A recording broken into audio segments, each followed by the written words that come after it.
সবাইকে আমার আন্তরিক সশ্রদ্ধ নমস্কার, প্রীতি ও শুভেচ্ছা নববর্ষে।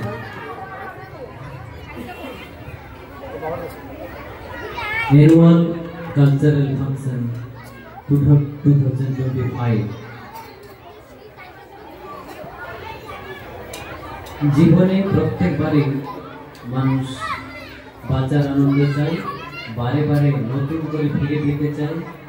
এই চাওয়ার শেষ নেই, চাওয়ার শেষ আছে, কিন্তু অনেক গভীর ভাবে তাকে চাইতে হবে, তবেই সেই চাওয়া এক মুহূর্তেই সেই চাওয়া পূর্তি ঘটে।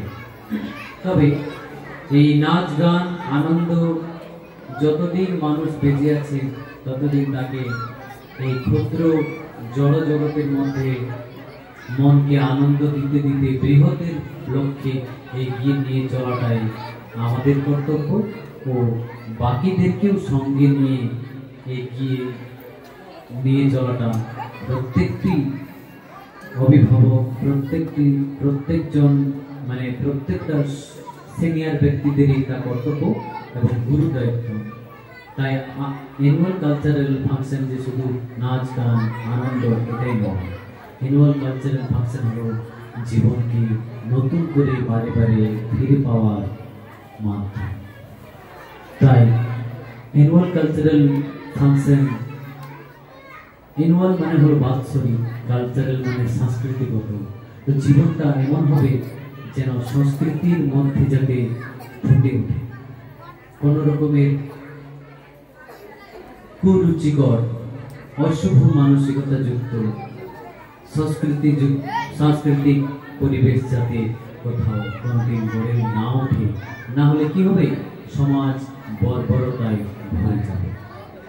সমাজে যে বর্বরতা তার একটাই কারণ, শিক্ষা জগতে ছোটদেরকে প্রথমেই সুন্দর সাংস্কৃতিক অনুষ্ঠানে সাংস্কৃতিক মানসিকতা সুন্দরভাবে তাকে গড়ে তোলার চিন্তা ভাবনা যদি কোনো অভিভাবক, কোনো শিক্ষক, কোনো শিক্ষকই যদি চেষ্টা করে, তাহলে সমাজের সভ্যতা সমৃদ্ধ হবে, সমাজের সভ্যতা বারে বারে পূর্ণতায় আরূঢ় হবে।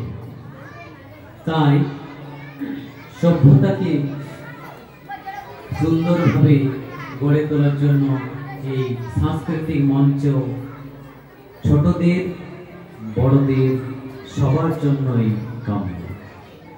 আজ জলঢাকা আনন্দমার্গ প্রাইমারি স্কুল যে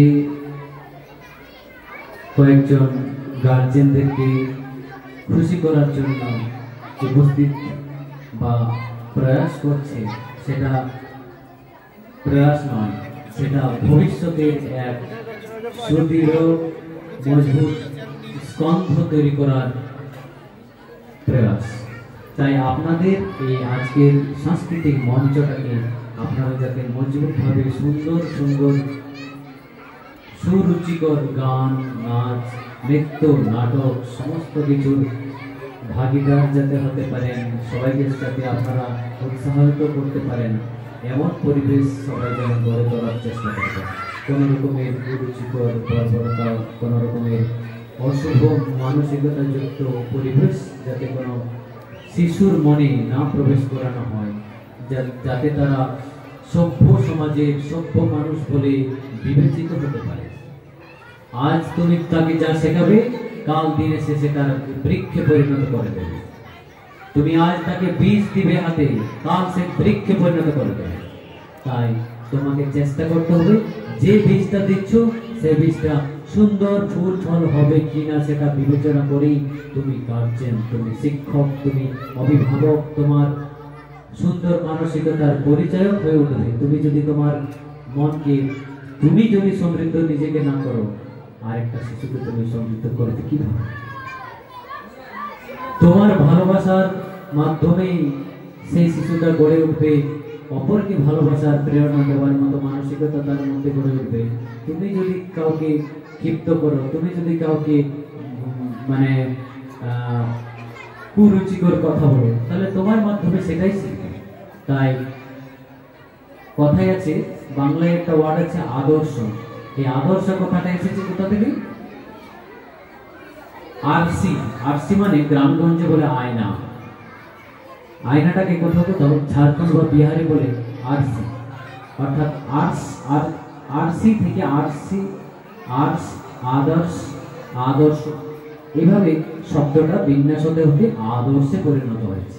তাই প্রত্যেকটা গার্জেন, প্রত্যেকটা শিক্ষক একটা শিশুর আদর্শ। তো তুমি যে আদর্শ, সেই আদর্শটা তুমি যেটাই করবে সেই শিশুটা সেটাই করবে। তাই তুমি যদি বলো যে না এটা তোমার করা উচিত নয়, তুমি ছোট আছো, অথচ আমি সেই ভুল কাজটা যদি করছি, তো শিশুটা বলবে ইউ আর রং, কারণ তুমি নিজে করছো আর আমাকে মানা করছো, তোমার এটা সাহস করা উচিত নয় বা তুমি এটা করতে পারো না। তাই ছোটরা যাতে আঙুল তুলতে পারে এমন কোন রকমের নিজের মধ্যে কোনো কালচার নিজের মধ্যে না থাকে। নিজের মধ্যে কি থাকবে? মানুষকে দেওয়ার মতো, সমাজকে দেওয়ার মতো, ছোট ছোট শিশুদেরকে দেওয়ার মতো কিছু পারিবারিক কালচার রাখবেন বাড়িতে, যেটা দেখে সেই শিশুটা শিখতে পারবে।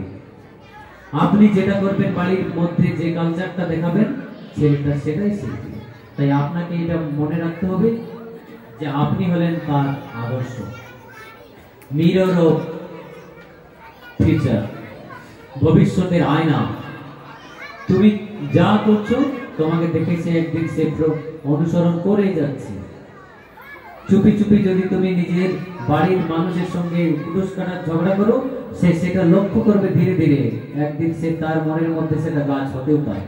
তাই তোমার কোন রকম আচরণ, তোমার কোন রকম ব্যবহার যাতে শিশুর মধ্যে বিরূপ মানসিকতা, বিরূপ চরিত্রের পরিচয় না হয়, সেদিকে লক্ষ্য রেখে প্রত্যেকটি মানুষকে এগিয়ে চলতে হবে। প্রত্যেকটা শিক্ষককে সুন্দর শিক্ষকে পরিণত হতে হবে, তার সুন্দর মানসিকতার পরিচয় দিতে হবে।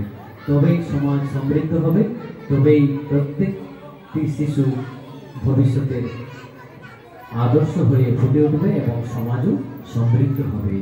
আপনারাও সমৃদ্ধ হবেন পরম পুরুষের কৃপায়। আপনাদের কাছে আর বিশেষ কিছু বলবো না। আপনারা পরম পুরুষের কৃপায় আপনারা ভালো থাকবেন, আপনাদের মঙ্গল হোক।